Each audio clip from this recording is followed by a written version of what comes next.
अस्सलाम वालेकुम।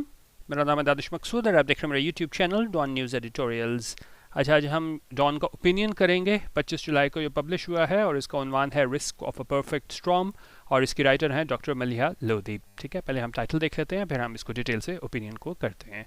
अच्छा, अब रिस्क हो गया ख़तरा। अब किस चीज़ का ख़तरा है? Perfect storm. परफेक्ट स्टॉर्म यहाँ पे क्या मुराद है? ये मुराद है कि भाई एक कोई आप कह लें कोई बहुत ज़्यादा ख़राब स्टेट ऑफ अफेयर्स हों, हालात हों, और किसकी वजह से आए? Arising from a number of एक मिनट अराइजिंग फ्राम अ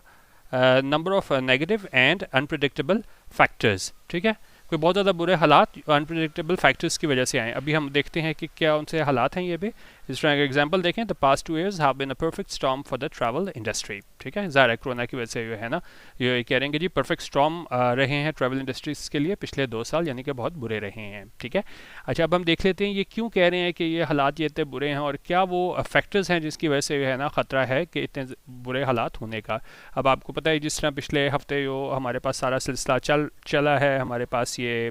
इसका हमजा शहबाज के जो है ना वो सीएम के हवाले से लेके, और उसके बाद किस तरह फिर डिप्टी स्पीकर ने वोट मुस्तरद किए काफ लीग के, और उसके बाद एक बिल्कुल ही आप कह लें कि जी क्योस की सिचुएशन रही। अब सबसे ज़्यादा देखें आबादी वाले सूबे पंजाब के लिए, और ज़ाहिर बड़ा ज़रूरी होता है कि अगर आपने इंतज़ामी तौर पे सूबा सही तरह चलाना है तो वहाँ पे गवर्नेंस भी सही हो। लेकिन अगर आप इसी झगड़े में पड़े रहे कि भाई आपका इसका सीएम कौन है और किसको इख्तियार हासिल है, और अभी तक जो है ना इस चीज़ जब तक हम कर रहे हैं ओपिनियन, ये चीज़ अभी डिसाइड नहीं हुई, अभी कोर्ट अभी डिसाइड कर रही है। ठीक है, तो उस चीज़ को ये लेके कह रहे हैं वो उस चीज़ का ख़तरा हो गया है। अच्छा, अब एक और चीज़ मैंने आपको बतानी है कि देखें किसी भी ओपिनियन करते हुए सबसे बड़ी चीज़ ये होती है, लोग पूछते हैं कि भाई इतने ज़्यादा रोज़ ओपिनियन होते हैं, ख़ासतौर पे एडिटोरियल तो फिर भी छोटे होते हैं, ओपिनियन इतने बड़े होते हैं, तो उसको हम किस तरह पढ़ें। मैं आपको सिर्फ एक चीज़ उसमें कहना चाहूँगा कि आप मेन जो सेंट्रल आइडिया यहाँ पे लिखा होता है ना, जिस तरह यहाँ पे देखें ये चीज़, ठीक है, आप पूरे के पूरे जो है ना ओपिनियन एक लाइन में समराइज किया है, वो क्या है? वो ये है, prevailing in the power game will be in vain if the economy tanks. ठीक है, उन्हें का प्रिवेल करना कि मतलब ठीक है, ये सारा इख्तियार है वो किसके पास आ जाएगा? हमजा के पास आता है या वापस पीटीआई के पास आता है इन द पावर गेम। ठीक है, ये सारी पावर गेम ही है ना कि आप कि जी सूबे का वज़ीर आला कौन बनेगा, ये पावर गेम है। बेशक उसमें आप प्रिवेल भी अगर कर जाओ, will be in when, in when का मतलब होता है बिल्कुल उसका कोई फ़ायदा नहीं होगा।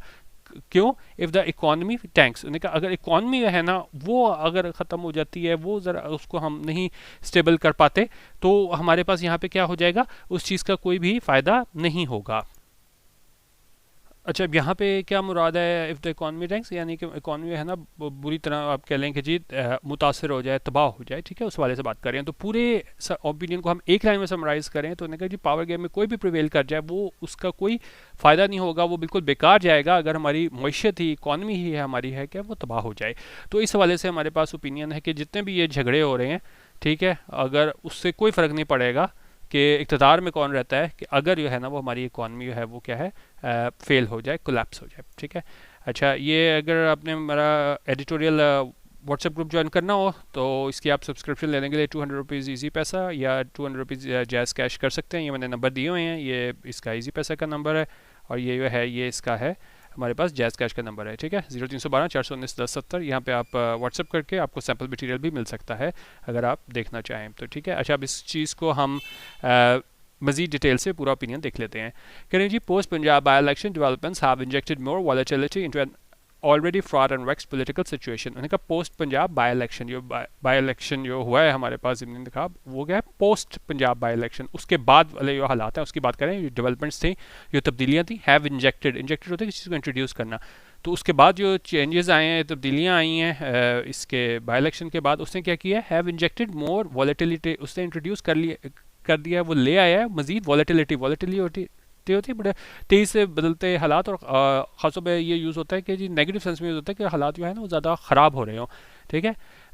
जिस तरह अगर हम एग्जांपल में आपको दिखाऊं, the succession of the new rulers contributed to the volatility of the situation. ठीक है, तो ये जो बाई इलेक्शन हुआ है उसके बाद के जो हालात हैं उस वो इंट्रोड्यूस कर दिया, उसने ज़्यादा वॉलेटिलिटी ले आया है, ज़्यादा जो है ना हालात और ख़राब हो गए हैं इनटू एन ऑलरेडी फ्रॉड, कि उस सूबे में मतलब जो जहाँ पहले ही हालात जो क्या हैं वो फ्रॉड हैं, भरे हुए हैं, एंड वेक्स्ड पॉलिटिकल सिचुएशन। ठीक है, और मतलब कि सिचुएशन जहाँ पे है ना वो बहुत ज़्यादा ख़राब है, difficult and much debated, problematic, vexed, और इसका सिमिलर मीनिंग क्या हो जाएगा, डिस्प्यूटेड। ठीक है, तो जहाँ पे पहले ही हमारे पास ये हालात जो है ना बहुत ज़्यादा भरे हुए हैं, बड़े डिस्प्यूटेड हमारे पास सियासी सूरत हाल है, तो वहाँ पे जो है ना मज़ीद वॉलेटिलिटी हमें देखने को मिल रही है, मज़ीद जो है ना वो इम्कान है हालात जो हैं वो क्या हैं, ख़राब हो जाएंगे। अब इस सारे सिलसिले से हुआ क्या है, this has raised growing concerns about the fate of a precarious economy in the face of more political turmoil that seems to lie ahead. PTI's stunning electoral victory was obviously consequential for the survival of the PMLN-led Punjab government. उन्होंने कहा इसने उठा दिए हैं growing concerns, बढ़ते हुए क्या खदशात को उठा दिए हैं about the fate of a precarious economy, के वो फेट क्या होगा, कि उसका मुस्तकबिल क्या होगा, किसकी, ऑफ अ प्रिकेरियस होती है इकॉनमी, आप प्रिकेरियस यहाँ पे समझें कोई ऐसी चीज़ जो क्या है बहुत ज़्यादा ख़राब होती हुई हो, तो हमारी ऐसी मैशत बहुत ज़्यादा ख़राब होती है, तो इसके लिए मज़ीद खदशात इसने उठा दिए हैं। इन the face of more political turmoil, in the face of यानी इस कन्फ्रंटेड है, जब सामना है इसको मोर पोलिटिकल टर्मोइल हो गया, टर्मोइल आप कह सकते हो कि जी सिचुएशन ऑफ अनसर्टेनिटी, बिल्कुल गैर यकीनी सूरत हाल है। ठीक है, तो बेसिकली बात ये कर रहे हैं कि लगे सारे किस पे हुए हैं, इक़्तिदार की जंग में लगे हुए हैं, लेकिन कोई ये नहीं देख रहा कि वो बदलते हुए हालात हुए हैं पोस्ट बाई इलेक्शन, तो इसकी वजह से हमें मज़ीद सियासी गैर यकीनी सूरत हाल देखने को मिल रही है, that seems to lie ahead. ठीक है, जो मतलब आगे हमें नज़र आ रही है, ये क्या होगा कि सियासी हमें क्या है पॉलिटिकल टर्मोइल देखने को मिलेगा, अनसर्टेनिटी देखने को मिलेगी। कहने जो PTI stunning electoral victory was obviously consequential, उन्होंने कहा जो PTI की जो बड़ी हैरान कौन इलेक्टोरल विक्ट्री थी वाज ऑब्वियसली, यकीनन वो क्या थी, कॉन्सिक्वेंशियल थी। कॉन्सिक्वेंशियल होता है बड़ी इंपॉर्टेंट, सिग्निफिकेंट थी, किस चीज़ के लिए, for the survival of the PMLN led Punjab government. ठीक है, एक मिनट, जो कह रहे हैं जी PTI की जो विक्ट्री थी वो बड़ी कॉन्सिक्वेंशियल थी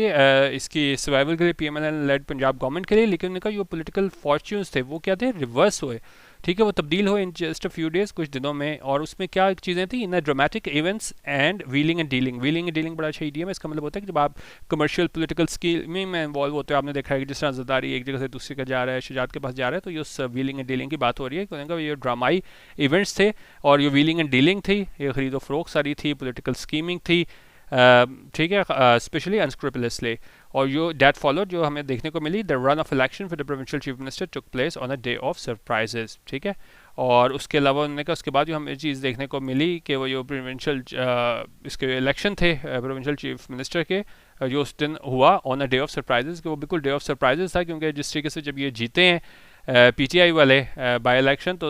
बिल्कुल एक कहा गया था कि भाई बस एक फॉर्मेलिटी है, वहाँ पे वोटिंग होगी और जो है परवेज़ इलाही वो चीफ मिनिस्टर बन जाएगा, लेकिन उन्होंने कहा उस दिन जो डे ऑफ सरप्राइजेस था, जो हमें इतने ज़्यादा खास वो हैरान कुन on the day of surprises, यानी उस दिन बड़ी हमें हैरान कुन चीज़ें देखने को मिली थी, और उसमें उन्होंने ख़ास जिक्र किया है इस व्हीलिंग एंड डीलिंग का, किस तरीके से है ना ख़रीदो फ़रोख्त की गई इस सियासी मंजरनामे में। अच्छा, अब कह रहे हैं जी अच्छा भी आगे इतने ज़्यादा मीनिंग मुश्किल नहीं है, इसको मैं कोशिश करूँगा यहाँ से जल्दी से इसको मैं ख़त्म करूँ, क्योंकि फिर वीडियो बहुत ज़्यादा लंबी हो जाती है, लोगों का इंटरेस्ट भी नहीं रहता। उन्होंने कहा अगरचे वो PTI और इसके इत्तेहादी थे PMLQ, वो क्या थे, उनके पास मेजॉरिटी थी हाउस में, लेकिन उन्होंने कहा अनएक्सपेक्टेड टर्न ऑफ इवेंट्स देखने को मिले, मतलब कि ऐसा एक्सपेक्ट नहीं किया जाता, तवक्को नहीं की जाए थी कि उसकी वजह से क्या हुआ, उसकी वजह से जो PMLQ प्रेसिडेंट थे चौधरी शुजात, उन्होंने डिक्लेयर किया कि वो नहीं सपोर्ट करेंगे किसे, अपने कज़न परवेज़ इलाही को और इमरान खान के कैंडिडेट के तौर पे। और फिर क्या है, अब आगे कह रहे हैं कि जी उन्होंने हिदायत जारी कर दी पार्टी लेजिस्लेटर्स को कि वो वोट करें instead for Hamza Shahbaz and convey the decision to the deputy speaker. उन्होंने कहा कि जी आप हमजा शहबाज को वोट करें, उन्होंने कन्वे कर दिया अपना डिसीजन, अपना फ़ैसला डिप्टी स्पीकर को, और उसके बाद उसने इस बुनियाद पर रद्द कर दिए वोट्स जो कास्ट किए गए थे, डाले गए थे परवेज़ इलाही के लिए। अब इस सारे सिलसिले में क्या हुआ है, इसकी वजह से इस बात ने यकीनी बनाया कि जो है ना वो हमज़ा को है ना बिल्कुल नैरो मार्जिन से कामयाबी मिल गई, लेकिन बजाय इसके कि ये चीज़ ख़त्म करती एंड करती पंजाब क्राइसिस को बहरान में, इसके जो नतीजा आया था इसने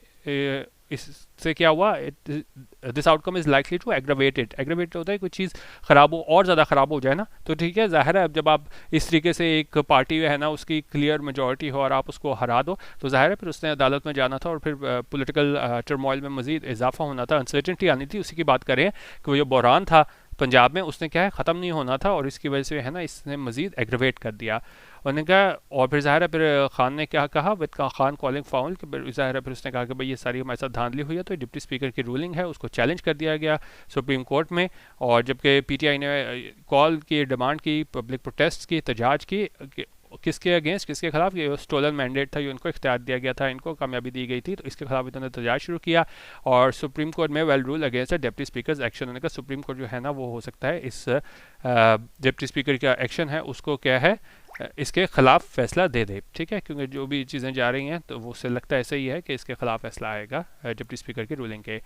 इस दौरान उन्होंने कहा ये कोलिशन गवर्नमेंट है द सेंटर, इसने बिल्कुल अपेरेंट मेड इट अपेरेंट कि इसने बिल्कुल जाहिर कर दिया है कि वो जारी रखेंगे और रहेंगे ऑफिस में, कब तक, जब तक पार्लियामेंट अपनी टर्म है मुकम्मल करेगी अगस्त 2023 में। लेकिन सवाल ये पैदा होता है कि but the question is how tenable this is, क्या इतना ज़्यादा ये क्या है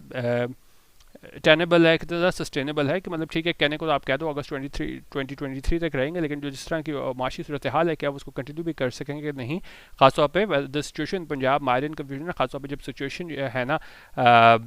इधर सूरत हाल पंजाब में वो बिल्कुल घिरी हुई है कन्फ्यूजन में। और ज़्यादा इंपॉर्टेंट चीज़ ये है कि वो इतनी फ्रेजाइल इकॉनमी है, इतनी कमज़ोर गिरती हुई मीशत है, विद स्टैंड वो क्या है विद स्टैंड कर सकेगी what promises to be a period of more political turbulence, के ये सियासी इंतशार हमें मज़ीद देखने को मिलेगा। तो उसको ये है ना हमारी जो बिल्कुल मीशत है यह है बिल्कुल ये फ्रेजाइल है, वो उसको विद स्टैंड कर सकेगी कि नहीं। और ये कॉन्फ्रंटेशन है किसके दरमियान, कोलिशन गवर्नमेंट और पीटीआई के दरमियान। तो उन्होंने कहा बेसिक सवाल ये है क्या हमारी जो फ्रेजाइल इकॉनमी है वो इसको विद स्टैंड कर सकेगी कि नहीं। अच्छा, उन्होंने कहा इमरान खान जो है ना वो जारी रखेगा प्रेशर बढ़ाना गवर्नमेंट के लिए ताकि जो है ना फौरी जनरल इलेक्शंस हो सकें, और इस सिलसिले में ऐसा अपना ये एम हासिल करने के लिए है ना वो जारी रखे हुए है तनकीद करना इस्टेब्लिशमेंट को ऑन द अनसब्सटेंशिएटेड ग्राउंड। और उन्होंने कहा कि वो अनसब्सटेंशिएटेड ग्राउंड ले रहा है। अनसब्सटेंशिएटेड होता है कोई चीज़ आप जो है वो करो बगैर प्रूफ के हो, एबल टू बी मेंटेन्ड और डिफेंडेड अगेंस्ट अटैक और ऑब्जेक्शन, ठीक है। तो बेसिकली यहाँ पे अनसब्सटेंशिएटेड का ये है कि जी बगैर प्रूफ को कर रहे हो, तो उन्होंने कहा वो जारी रखे हुए है तनकीद करना इस्टेब्लिशमेंट पे, लेकिन क्या है वो इतने ज़्यादा उसके पास सब्सटेंशिएटेड ग्राउंड नहीं है कि वो प्रूफ नहीं है। और वो प्रूफ किस चीज़ के कि जी वो साइड ले रही है इस्टेब्लिशमेंट पॉलिटिकल ओपोनेंट्स के, यानी कि इसके नून के और पीपीपी के। और साथ ही उन्होंने कहा जी इमरान खान ने ये भी इल्ज़ाम लगाया इलेक्शन कमीशन ऑफ पाकिस्तान को कि भाई वो क्या है जानिबदार है, और बारहा उसने डिमांड किया है कि चीफ इलेक्शन कमिश्नर जो है ना CEC जो क्या है जिसके पास एक क्या है आईनी पोस्ट है शुड रिज़ाइन, उसको क्या है इस्तीफ़ा देना चाहिए। उन्होंने कहा ये बावजूद इसकी पार्टी है ना ये इसने फैसला कौन कामयाबी हासिल की है बाई इलेक्शंस में, जहाँ पे इसको है ना 47% वोट पड़े हैं। अगर हम देखा जाए इसके बरखिलाफ जो PMLN को 40% वोट पड़े हैं। तो उन्होंने कहा इसके बावजूद वो डिमांड कर रहे हैं इमरान खान के CEC जो है ना वो इस्तीफ़ा दे। उन्होंने कहा Khan cast his party's electoral success as a defeat of both establishment and ECP that he accused। और खान ने कहा कि जो हमारी कामयाबी हमें हासिल हुई है वो शिकस्त है दरअसल इस्टेब्लिशमेंट की और ECP की, जिस पे उसने इल्ज़ाम लगाया था बगैर किसी एविडेंस के सबूत के of trying to foil his victory, कि वो उसकी विक्ट्री को क्या है छीनना चाहते थे इससे इमरान खान से, ये दोनों ECP भी और इस्टेब्लिशमेंट भी, ठीक है।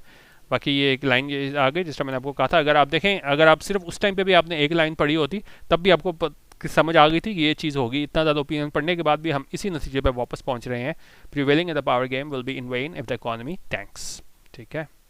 अच्छा,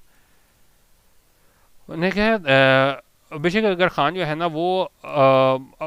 is able to get his way, यानी कि वो हासिल कर ले जो वो चाहता है, यानी कि अर्ली इलेक्शंस हो, जल्दी इलेक्शंस हो जाए, लेकिन उनका अनसर्टेनिटी विल नॉट एंड, वो गैर यकीनी सूरत हाल है वो ख़त्म नहीं होगी। वो यकीनन चाहता है कि चीफ इलेक्शन कमिश्नर जो है ना वो उसकी अपनी चॉइस का हो। This is unlikely to happen, लेकिन ऐसा होना पॉसिबल नहीं है। तो उन्होंने कहा किस तरीके से वो डील करेगा इस इवेंचुअलिटी के साथ आप जब इलेक्शन कॉल किए जाते हैं, ठीक है। उन्होंने कहा ये चीज़ उठाती है एक रिलेटेड क्वेश्चन, क्या वो एग्री कर जाएगा अपने पॉलिटिकल राइवल के साथ कि कौन हेड करेगा न्यूट्रल केयरटेकर गवर्नमेंट को। आइनी तौर पे जो अख्तियार दिया गया है आर्टिकल 224 में कि वो देखे सारी निगरानी करे इलेक्शंस की। उन्होंने कहा जो गैर यकीनी सूरत हाल है वो यहीं पे ख़त्म नहीं होती। उन्होंने कहा अगर इन लोगों के दरमियान कंसेंसस नहीं होता, इत्तेफाक राय नहीं होता गवर्नमेंट और अपोजिशन के दरमियान इंटरिम अरेंजमेंट पे, तो फिर जो है ना मैटर एक पार्लियामेंट्री कमेटी के पास जाएगा। उन्होंने कहा वो भी अगर कमेटी अगर एग्रीमेंट करने में नाकाम रहती है तो ECP जो है ना उसको एक डिसीजन लेना पड़ेगा, कॉल देनी पड़ेगी जो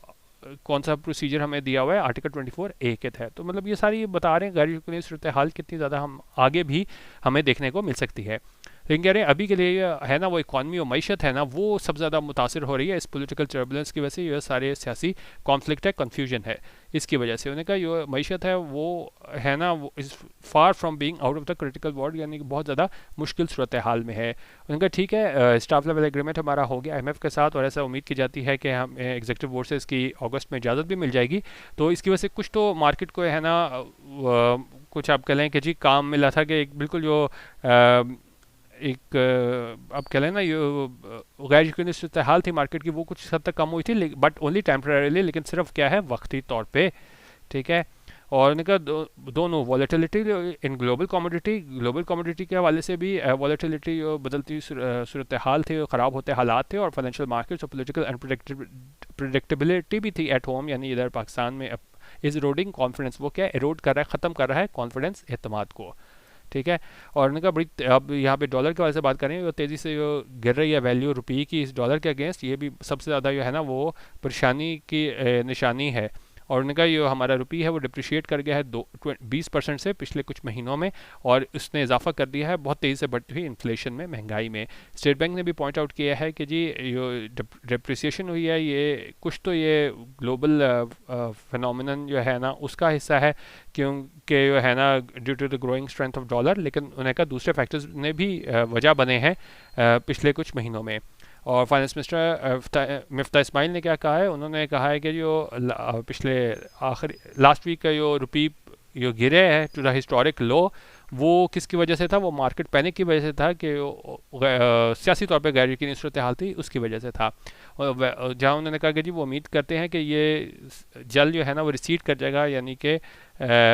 कम मतलब जो पॉलिटिकल टर्मोइल है वो सूरत हाल कम होगा। Continuing political confrontation suggest otherwise, लेकिन लगातार जो हमारे पास हमें पॉलिटिकल कन्फ्रंटेशन देखने को मिल रही है, एक तसादुम देखने को मिल रहा है सियासी, वो हमें सजेस्ट करता है अदरवाइज कि ऐसा मुमकिन नहीं होगा कि हम ये सारी सूरत हाल से हम बाहर निकल सकें, ठीक है। अच्छा, अब आगे कह रहा है कि जी दर हकीकत उन्हें का मार्केट जो है वो नर्वस रहेगी जब तक पाकिस्तान जो है ना उसको कैश इंजेक्शन नहीं मिल जाते, ज़्यादा से ज़्यादा हमें है ना फाइनेंस नहीं मिल जाता IMF से और दूसरों से, खासतौर पर मल्टीलैटरल लेंडर्स की बात हो रही है। उन्हें का रिपोर्ट से बताती है कि फ़ंड जो है ना वो 1.1 बिलियन डॉलर्स की ट्रांश रिलीज़ करेगा जब सऊदी अरेबिया जो है ना वो STR प्रोवाइड करेगा। STR क्या होता है, स्पेशल ड्राइंग राइट्स प्रोवाइड करेगा, और वो कितने के होंगे, अराउंड 2.6 बिलियन डॉलर्स, क्योंकि पाकिस्तान की फाइनेंसिंग नीड्स है ना वो बहुत ज़्यादा एक्सीड कर जाती हैं, बढ़ जाती हैं कि जो IMF जो है ना वो डिसबर्स कर सकता है उससे ज़्यादा। तो इसलिए उन्होंने कहा कि जी अगर हमने पाकिस्तान को इतने देनी है ट्रांश, तो इसके लिए जो हमें ज़रूरत होगी STR की, स्पेशल ड्राइंग राइट्स की, और ये हमें कौन देगा, सऊदी अरेबिया देगा। और फाइनेंस मिनिस्टर ने एक्नॉलेज किया, तस्लीम किया इस अपनी प्रेस कॉन्फ्रेंस में कि फ्रेंडली कंट्री है ना वो ट्रांसफ़र करेगा STR IMF के थ्रू। इस दौरान जो है ना यो डाउनग्रेड हुई है, अब इस पर हमने एडिटोरियल भी किया था कि पाकिस्तान की क्रेडिट रेटिंग जो डाउनग्रेड हुई है फिच की जानिब से, has added to market jitters, इसने भी है ना बिल्कुल मार्केट को बुरी तरह मुतासर किया है, ये पाकिस्तान की क्रेडिट रेटिंग फिच ने डाउनग्रेड की है, ठीक है। अच्छा, और दूसरे मसाइल हमारे पास पाकिस्तान के फॉरेन एक्सचेंज के हवाले से बात करें कि हमारे मुल्क के फॉरेन एक्सचेंज रिजर्व्स हैं ना वो कितने हैं, 9.7 बिलियन डॉलर्स हैं, और जो कवर करते हैं 6 हफ्तों की इंपोर्ट्स को। उन्होंने कहा जिस तरह के रिजर्व क्वेश्चन जो है ना वो कम हो रहा है, उसी तरह जो है ना कॉन्फिडेंस भी साथ ही कम हो रहा है। मजीद ये कि हैवी एक्सटर्नल ऑब्लिगेशंस हैं जो हमने आगे देनी है, तकरीबन ये 30 बिलियन डॉलर्स के करीब बनते हैं इस फिस्कल ईयर में, और जो हम जिसमें हमें 21 बिलियन डॉलर जो है ना वो डेट का पे करना है, और 10 से 12 बिलियन डॉलर हमने फ़ंड करनी है करंट अकाउंट डेफिसिट को। इन सारी चीज़ों को जो हमने फाइनेंस करना है, उससे क्या होगा, उससे ये होगा this heightens the risk of a perfect storm. तो ये चीज़ है ना, इसकी वजह से हमें क्या है, रिस्क है हमें परफेक्ट स्टॉर्म का हालात जो है ना मज़ीद ज़्यादा ख़राब हो जाएंगे कि इतनी ज़्यादा हमने फाइनेंसिंग करनी है, और उसके बीच में है ना ये हमें पॉलिटिकल टर्बुलेंस देखने को मिल रही है, ठीक है। मैंने कहा अगर जो है ना रिजर्व्स कंटिन्यू ड्विंडल, मैंने कहा अगर इसी तरह रिजर्व जो है कम होते रहे तो फिर क्या होगा, एक्सटर्नल कैपिटल इंजेक्शंस जो है ना वो नाकाफ़ी साबित होंगे, और जो हमारा ख्याल है कि 10 फ्लोज आ जाएंगे, इतनी अमाउंट आ जाएगी हमारे पास, वो क्या है मटेरियलाइज नहीं होगी, और उन्होंने कहा फिर पैनिक कर सकती है मार्केट्स, किसकी वजह से, ये कैश फ्लो क्राइसिस की वजह से, बहरान की वजह से, और कॉन्फिडेंस बड़ी तेज़ी से ख़त्म हो जाएगा कि जब ये लोग ये समझना शुरू कर देंगे कि जी मुल्क की एबिलिटी नहीं रही है कि वो अपनी वो फाइनेंसिंग रिक्वायरमेंट्स है उसको पूरा कर सके। इस सारे सिनारियों में जब पैनिक सेट कर जाएगा और हमें है ना स्पेकुलेटिव प्रेशर है ना उनमें इजाफा होगा, तो लोग क्या हैं वो कन्वर्ट करना शुरू कर देंगे रुपीज़ को डॉलर में, ठीक है। और उससे क्या होगा, this pressure can prompt the central bank को क्विकली रन डाउन रिजर्व्स। इसकी वजह से इस पर प्रेशर पड़ेगा स्टेट बैंक पे कि वो जल्दी से जल्दी है ना अपने रिजर्व्स खाली करे। And if the state bank does not use it's reserves, और अगर स्टेट बैंक ने ऐसा ना किया फिर क्या होगा, the rupees value plunges even more, तो मज़ीद जो